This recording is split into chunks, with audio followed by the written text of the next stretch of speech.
You know that gut-wrenching feeling that you feel when the man you love feels so far away? You can't put your finger on it, but the closeness you once had is slipping. I'm going to go over 4 relationship killers and how to start repairing your relationship now. And most women try to fix this by talking more, giving more, doing more, but here's the truth. It's often not what you're doing right that's the issue. It's the subtle things going on in the background that are hurting your relationship. These things actually kill his love and attraction to you. And number 3 is a top indicator of an impending breakup or divorce. And check this out, it's based on 40 plus years of research from Dr. John Gottman and the Gottman Institute, studying thousands of couples. If you do not spot these earlier, they can push him so far away that you can't get him back. And then I'm going to share 3 shifts that can turn it all around before it's too late. And these are called the 4 horsemen. If you know anything about the Bible, okay, in the Bible, it talks about the 4 horsemen. So these relationship killers indicate the end of your relationship. They are the impending doom. Mistake number 1, criticism. Dun, dun, dun. This is more than just a complaint. A complaint is about a problem, whereas criticism attacks the person. It sounds like, and I've been guilty of this, and I'm sure you can think of one that you've done. It sounds like you always leave a mess. You never think about me. You don't call me. You don't text. Over time, this makes him feel like he's not good enough and that he can never do anything right, which kills the closeness in your relationship. Here's the shift. Instead of saying you always or you never, start with I feel, your emotion, and then a specific situation. Like when you leave your socks on the ground, I feel angry because I feel like I'm doing all the work around here. If you catch yourself mid-criticism, you can say, oops, and try again. Mistake number 2, defensiveness. I've experienced being on the other side of defensiveness, and it's just horrible. It's absolutely horrible. It feels like you're going nowhere, and this person isn't listening to you. Guess why? Because they're too busy defending themselves, okay? This is when you meet a complaint with excuses or a counter attack. It's normal to want to protect yourself, but defensiveness blocks resolution. It tells the other person your feelings don't matter. Think of an animal that's hurt, backed into a corner, and you're trying to come to them, talk to them, and fix a problem, come to some sort of resolution, and what they're doing is defending themselves because they feel attacked. You can just go around in circles over and over again in this conversation because of this. You will get nowhere with someone who's being defensive. The shift here is the pause before you respond. Acknowledge their perspective. I can see why that upsets you. Then share your side. This one small move can change the tone of an argument. It will do you no good to continue to keep talking to someone who is not listening, who is just defending themselves.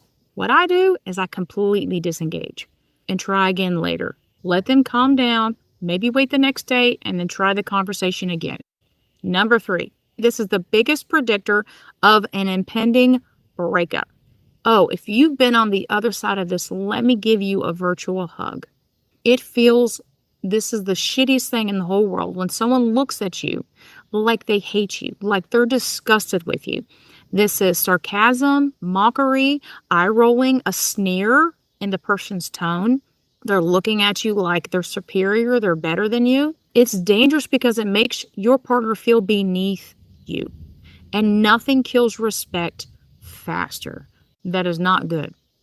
This will definitely 100% kill his attraction and love for you, as it would if you were on the other side of this. Sarcasm, eye rolls, mockery, this is the biggest predictor of divorce. That's not going to help your relationship. If you are coming from a place of I'm better than you, I know more than you. And if he feels like you don't respect him, you're like in the red right there. That's a really, really bad sign. Here's a micro shift you can do. Share one thing you appreciate about them before stating your concern. And whatever's going on that's making you feel contempt for them, deal with it. Something's probably going on, or you're taking something out on them. Figure it out. Get counseling. Go to therapy. Get some help so you don't just trash your relationship. So definitely watch out for that one. What it's going to do is induce shame in the other person. Shame literally destroys lives. Mistake number 4, stonewalling. Stonewalling is when you shut down, walk away, or mentally check out instead of engaging. Okay, now I've done this like when someone isn't respecting a boundary, I'll disengage. This is when he brings a problem to you and you're like, nope, I'm not going to deal with it. You just walk away.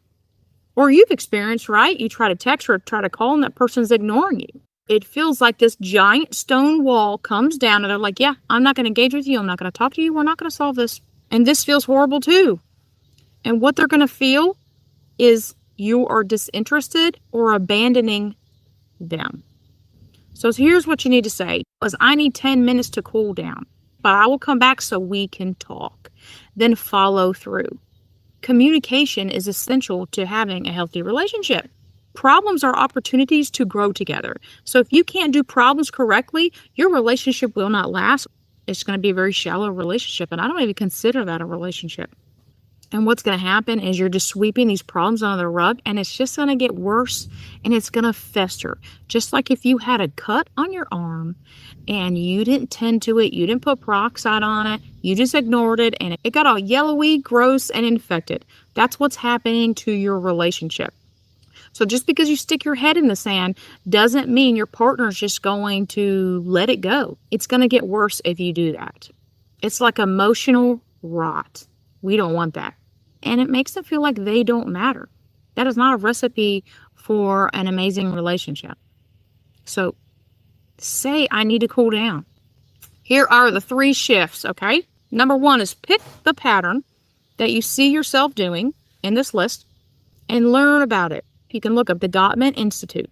This guy is a genius, and all this is based on research. You can't go wrong with that. 40 plus years of research.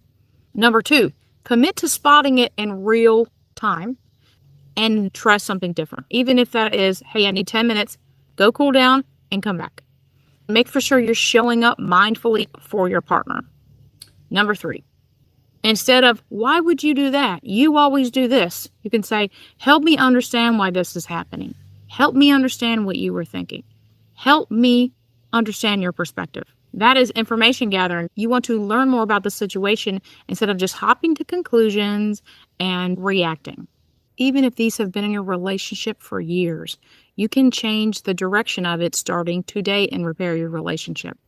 Catch them early, make the small shifts, and you'll feel the connection with him rebuild faster and faster.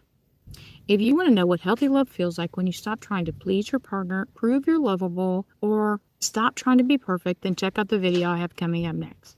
If you don't do anything, they're called the 4 horsemen because they show impending doom to your relationship. Think of these as like a wise person came to you and said, please never do these 4 things. That's how important and vital these are to your relationship health. These things destroy emotional safety. How can you build a love that lasts without emotional safety? You cannot.